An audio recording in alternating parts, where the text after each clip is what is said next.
suppose we're finishing off our 12 tractors of Christmas with a bang. Well, with a bang and the fact that we only own 11. That was a bit of an issue, That was wasn't a bit it? of an issue. An oversight. And we thought we might have a 12th, but we basically asked each other what our favourite tractor of all time was that we had. The new side of things, yeah. And my answer automatically is, and probably will be for very personal reasons, a 315 Bailey. Your answer, without a shadow of a doubt, was this. Yeah, no question on it. But this was my number 2. Okay. So we thought, we can't go to England. We haven't been able to come down and see Michael or come down to Country Crest all year. We've been with the COVID. We're at a stage now where we're open. So this is the tractor. Number 12 that we wanted to talk about. It's proudly sitting here bearing our name. We had it a few weeks, few months doing a bit of work here at Country Crest. She was based here at that time and she got staying. That was the... Aye, look, it was next level from anything I ever drove before. Just, like, the big chaser bin on it that day, it just was like, I don't know what weight that thing was grossing, but it just bossed it. I remember coming down and I had to come down later. Something had happened that day and Kirsty was down in Georgian and she was travelling through the fields with a bulger on. Ah, that's right, yeah. And you were filling with this here, the big chaser. I remember helping doing a wee bit of the video on that night and it was mind blowing for us. And I understand a lot of our viewers around the world, it's only a 939 and it's only a big chaser. Yeah. And it's only a lorry driving through a field. But in Ballymena in Northern Ireland, that is not common. Aye, and we're only, 2 hours from home, really. You know, it's just a different world down here. If it hadn't have been a 310R, which maybe was bought more for the personal love of the brand John Deere, it would have been one of these big girls, or ish. We'd have been pushing for. Going into a 9 series probably. Yeah.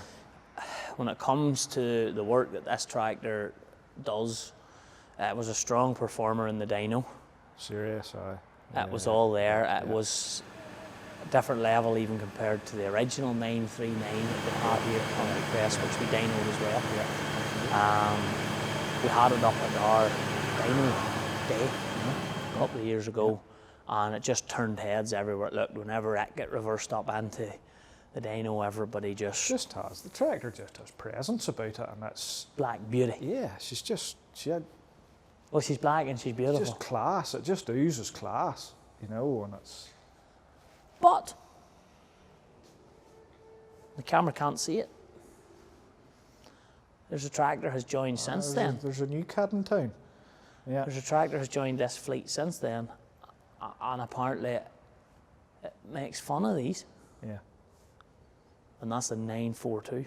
Yeah, well, they're back to a proper engine now. Big man diesel in there, boy. And they've something done with their drives that's a bit different. I know Thomas and I had a little bit of a chat about it last year, but I suppose this is what we wanted to do. We wanted to show you what we felt was the best tractor that had really come through our hands as we worked alongside Country Crest in this.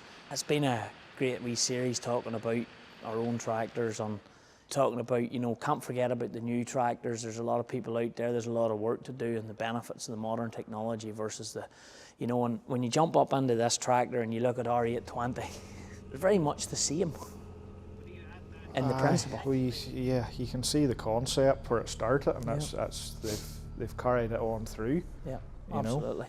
Your best memory has to be the chaser. There's no doubt about that. Like, it just bossed it. And like, to boss that big bin is pretty cool. Well, that big bin is carrying 30 plus tonne before you take in the weight of tractor and the bin. And it's Cross Engineering's big bin, and you know, we'd been to Cross and all, so like there's a lot of things that comes together sometimes in what we're working with these guys, which is fantastic. I think for me, my favourite moment was probably watching her in the 8-4 plough. That was cool. It's when the 250R that we had went up against it and we put the 250R on the plough.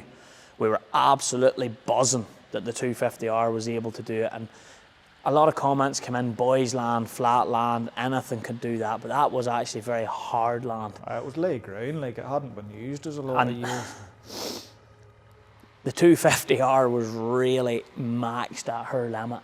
But she did, like, to pull that plough, she did really well. Yeah. But that just wee bombs. Cruise totally at her leisure.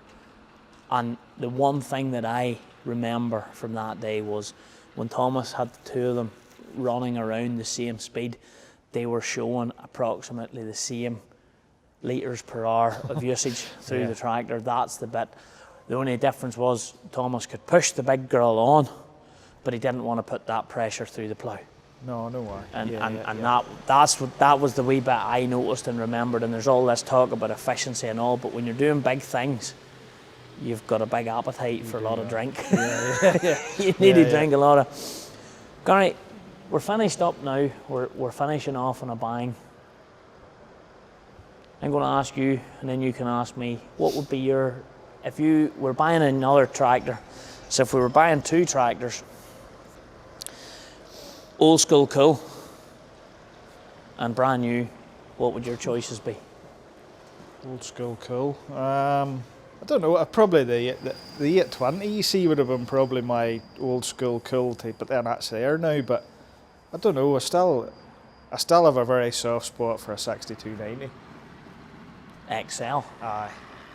Yeah, Pacific spec, like Casterhead front suspension and XL cab. You know, like that's. I think one of them would be a. It was a tractor of our time, wasn't it? Yeah. What about brand new? Put him under pressure. Now you had a go in a lot of nice kit this year. I did, aye. You had a Fast Track, you had a Valtra, you had Massey. You really had nearly everything I'd had to throw at you, and then the Fast Track's kind of in between the two, isn't it? Between the gearboxes and stuff. To go off what I know, for something new to bring in would probably be either a Fast Track or a 724. But these new Masseys are really turning my head.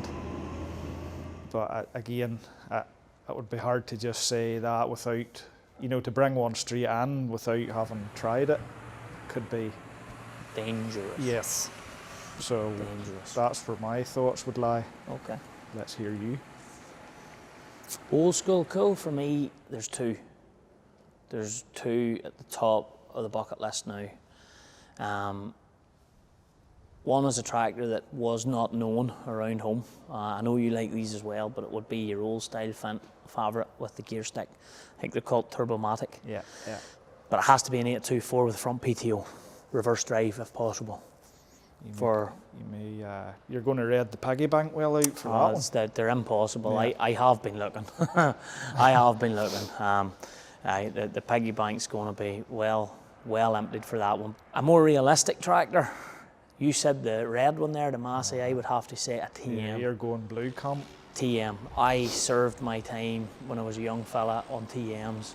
Spent a lot of time in TMs. I know a lot of people will say 8340s, and I'm not dissing the 60 series or the 8340 series, but we have the Genesis there, which is my sort of bigger version of a 60 series. Yeah, I would agree with you there. Like the TM's the kind of 60 series,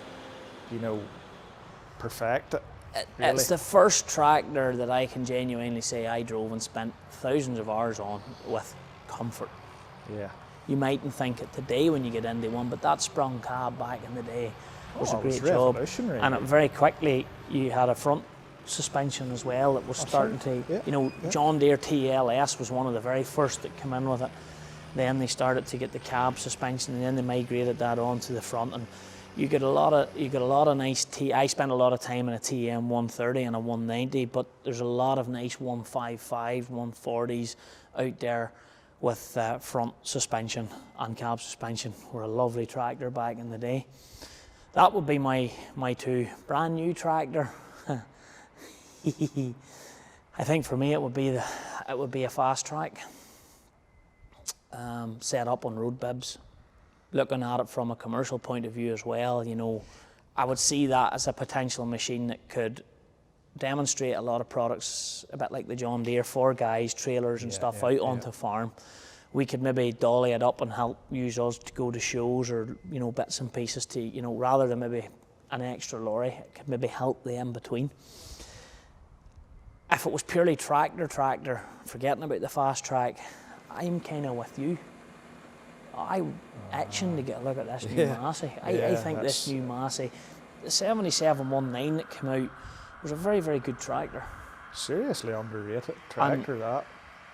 Small cab, I don't like that. That's fine. The cab's a bit dated now, but this new one, and the inside looks really cool. So I'd love to have a look at it. But anyway, guys, thanks very much for watching the 12 Tractors of Christmas Challenge.